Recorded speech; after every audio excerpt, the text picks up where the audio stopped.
कैसे हैं? नमस्कार। नमस्कार मित्रों। पहचाने आप इनको? ये वही भावेश हैं जिन भावेश को लेकर के हम लोग रोजाना रात्रि 10 बजे से लेकर के 11 बजे तक डिजिटल आश्रम पर जुड़ते हैं और इनकी शादी का मुद्दा बनाते हैं। क्योंकि हर रोज इनकी शादी को लेकर के चर्चाएं सिर्फ इसलिए होती हैं क्योंकि ये जब भी लाइव कार्यक्रम में शामिल होने का नंबर आता है तो ये बेचारे बर्तन और रोटी में संघर्ष कर रहे होते हैं। यही कारण है कि हम लोग रोजाना इनकी शादी को लेकर के चर्चा करते हैं। खैर, आज हम लोग ये लखनऊ का जो क्षेत्र है, ये एरिया है, ये 1090 है, ठीक बगल में पुलिस विभाग का ये कार्यालय है, मुख्यालय महिला एवं बाल सुरक्षा संगठन उत्तर प्रदेश। हम लोग चूंकि निकल रहे थे तो आज बड़ा शहर में इतनी ठंड होने के बाद भी लोगों का आवागमन तेज है, युवा सब निकल रहे हैं, हर तरफ लोग जोड़ियों के साथ निकल रहे हैं, लोग एक दूसरे को बधाई दे रहे हैं, जश्न की तैयारी भी कर रहे हैं। कई लोग तो आज पूरी रात नाचेंगे, गाएंगे। सवाल उठता है कि कई बार लोग जब भी साल विदा हो रहा होता है तब भी वो पूरा जश्न मनाते हैं, नववर्ष आता है तब भी जश्न मनाते हैं, अब पूरी ऊर्जा के साथ काम करेंगे, पूरा साल काम करेंगे। हर साल वो कुछ अच्छा करने की सोच रखते हैं। लेकिन कई बार मैंने अपने लोगों को देखा, अपने साथ के लोगों को देखा, बहुत प्रगति जिस आधार पर होनी चाहिए, जिस तरह से उनकी प्रगति होनी चाहिए, वो हो नहीं पाती। भावेश, क्या कारण है कि लोग हर साल नए साल में जश्न मनाते हैं कि नहीं, ये साल जो है हमारा बहुत अच्छा जाएगा और बहुत बेहतर करेंगे, ये करेंगे, वो करेंगे, बड़े बड़े दावे लोग करते हैं। लेकिन फिर भी रिस्पांस मैं अगले साल भी देखता हूं, मेरे साथ एक नहीं अनेकों लोग ऐसे हैं जो मैं देखता हूं जहां पहले भी थे वहीं आज भी हैं, लेकिन वो हर साल कहते हैं कि नहीं, ये साल हमारे लिए बहुत अच्छा होगा और एक दूसरे को बधाइयां देते हैं। क्या कारण है कि लोग प्रगति उस स्तर पर कर नहीं पाते जिस स्तर पर बड़ा खुश होकर के सोचते हैं? दरअसल रंजीत भैया, सबसे पहले तो बात ये होती है कि लोग सिर्फ सपने देखते हैं, सपने सजोते हैं, उसको उस पे चलने का कोई भी उनका प्लान नहीं होता है। सिर्फ वो सपने देखते हैं कि ये पुराना वर्ष जा रहा है, 31 दिसंबर है और 1 जनवरी से 9 वर्ष आ गया, तो 9 वर्ष में हम नए तरीके से नया चीज शुरू करेंगे। लेकिन ऐसा कुछ नहीं होता है, सिर्फ ये एक तरह से झलावा है। और जो आजकल के युवा हैं वो कहीं ना कहीं भटक रहे हैं। हमारा तो यही मानना है कि वो भटक रहे हैं, सपने देख रहे हैं और करना कुछ नहीं चाहते हैं। हर दिन नया वर्ष है हमारे लिए। तो जिस दिन से हम नया शुरू करें, जिस दिन से हमारी सोच नहीं हो और एक नए पैगाम पे पहुंचने के लिए हम तैयारी करें, और जिस दिन से उठ के चल दिए उसी दिन से हमारा नया वर्ष शुरू हो गया। नया वर्ष कुछ नहीं, ये तो सिर्फ कैलेंडर और तारीख दिन बदल रहे हैं। हर दिन नया वर्ष है, हर सुबह नई सुबह है। आपकी सोच होनी चाहिए कि हमें नई ऊर्जा के साथ शुरू करना है।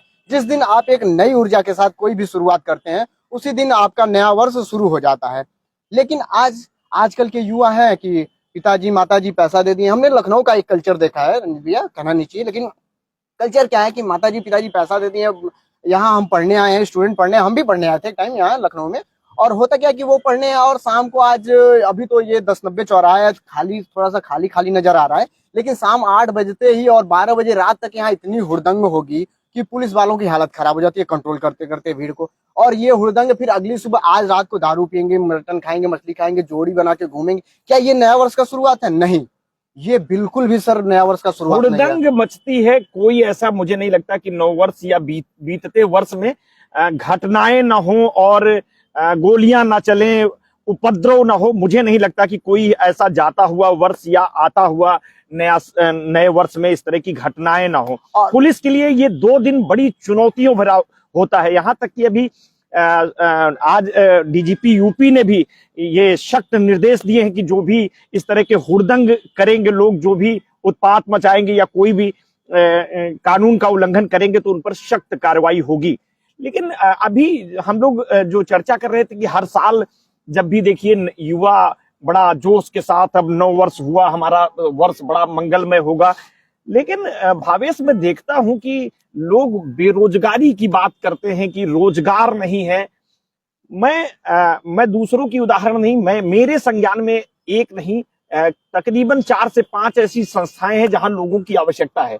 लेकिन जब भी युवाओं से नौकरी करने की बात करिए। अभी आप लखनऊ के कल्चर की बात कर रहे हैं, लखनऊ के लोगों की सोच की बात कर रहे थे। आप किसी फ्रेशर व्यक्ति से कहिए कि आप ज्वाइन करिए, तो वो सबसे पहला सवाल करता है कि हमें मिलेगा कितना, और दूसरा वो शुरुआत से उसकी जो अपेक्षाएं होती हैं वो उसकी अहर्ता से कहीं ज्यादा होती है। अब एक किसी फ्रेशर व्यक्ति को के अंदर सीखने की लपक नहीं, उसे पैसा कमाने की लपक है। तो ये क्या लगता है कि ये जो बेरोजगारी के दावे हो रहे हैं, वास्तव में समाज में बेरोजगारी है, या सिर्फ वास्तव में लोगों की चाहत ज्यादा है कि ज्यादा धनोपार्जन हो और काम कम करना पड़े युवाओं को देखते हुए? देखिए रंजीत भैया, कहीं ना कहीं बेरोजगारी तो है, ऐसा नहीं है कि बेरोजगारी नहीं है, लेकिन जितना बेरोजगारी का ढोल बजाया जा रहा है उतनी बेरोजगारी नहीं है। आजकल के युवा जो जैसे आपने कहा कि लोग कहते हैं कि सीखना नहीं चाहते हैं, सीधा ये सवाल करते हैं कि हमें क्या मिलेगा और कितना मिलेगा। ये सबसे बड़ा मैटर है, और ये बिल्कुल एक युवा में नहीं होना चाहिए। पहले आपको कार्य कुशलता आनी चाहिए, कार्य सीखना चाहिए आपको। अगर आप कार्य कुशल जब हो जाएंगे तो ऑटोमेटिक आपकी सैलरी बढ़ जाएगी, आपका इनकम बढ़ जाएगा। आपका इनकम नहीं बढ़ेगा तो आप उससे संबंधित कुछ कार्य खुद का भी कर सकते हैं, लेकिन पहले आपके अंदर अनुभव आएगा, स्किल होनी चाहिए। जैसे हम लोग भी आज हैं तो कहीं ना कहीं पहले नौकरी किए, पहले सीखे, चीजों को सीखने के बाद आज हम यहाँ खड़े हैं कि हाँ ये स्किल है कि हम अगर कोई नौकरी हमारे पास नहीं है तो मैं अपना खुद का कुछ कर सकता हूँ और कुछ का धनोपार्जन कर सकता हूँ, अपना परिवार चला सकता हूँ। तो हर युवा को पहले कुछ ना कुछ सीखना चाहिए, स्किल लेनी चाहिए। आजकल के युवा स्किल लेने में नहीं, सैलरी की अपेक्षाएं ज्यादा है, पैसे की अपेक्षाएं ज्यादा है। पैसे की अपेक्षा, इस आधुनिकता को देखते हुए हर युवा ये चाहता है कि हम अच्छे से रहे, अच्छे से घूमे, और कहना नहीं चाहिए लेकिन हर युवा के पास तो ये है कि कितना खर्च कर लें, क्या पहन लें, कैसे रह लें, और कितना घूम लें, टहल आय के स्रोत कम है, हाँ, लेकिन खर्च, आमदनी अगर अठन्नी है युवा की तो खर्च रुपए भर करने की सोचता है, और करते भी हैं। अब आज ही शाम को देखिए कितना अपव्यय होगा, मतलब पटाखे फोड़ना और तरह तरह की चीजें करना। खैर प्रदूषण बढ़ना अलग है, लेकिन मैं आपको बता दूं कि हुड़दंग मैं लगभग मैं देखता हूं कि हुड़दंग इतना ज्यादा मचाते हैं युवा होटलों, रेस्टोरेंटों और बारों में। आज की डेट, कल अगर आप लोग अखबार को पढ़ेंगे तो आज के जो कृत्य होंगे कल आपको अखबारों में प्रकाशित होंगे, वो देखेंगे, आपको शर्म आएगी कि वास्तव में हम उस शहर में रह रहे हैं जहां लोगों में इतनी समझ नहीं है कि दारू पी करके रोड पर हुड़दंग नहीं मचाना है। पुलिस चप्पे चप्पे पर होती है, उसके बावजूद कानून का उल्लंघन होता है और लोग रोडों पर चलते हुए लोग दूसरों से भी बदतमीजियां करते हैं। इसका परिणाम कल आप अखबारों में देखेंगे। मैं एडवांस कह रहा हूं क्योंकि इससे पूर्व की बीते वर्षों और नव वर्ष के आगमन की स्थितियों को मैंने बड़ी नजदीक से देखा है। यहाँ लखनऊ का एक ऐसा भी समिट बिल्डिंग एक बदनाम बिल्डिंग है, जिस बिल्डिंग का इतिहास है कि अब आज के समय में वहां भारी फोर्स होगी आसपास क्षेत्र में। लेकिन मैं दावे के साथ एडवांस कह रहा हूं कि पुलिस की पूरी व्यवस्था वहां चरमरा जाएगी। क्यों?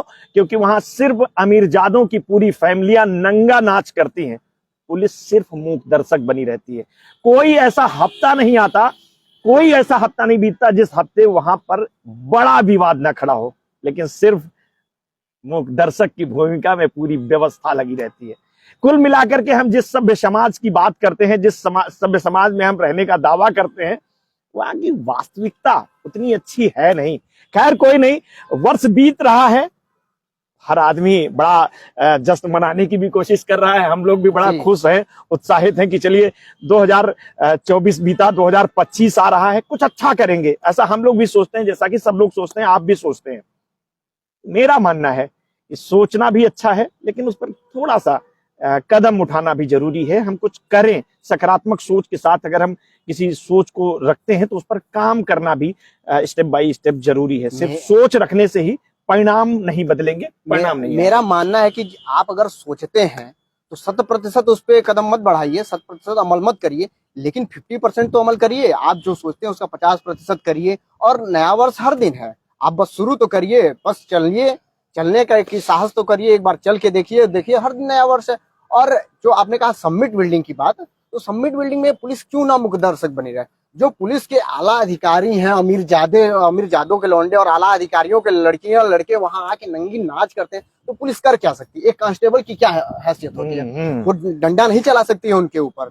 पुलिस भी आम जनता के ऊपर डंडा चलाती है, किसी अमीरजादे पे डंडा चलाने की पुलिस की हिम्मत नहीं होती है।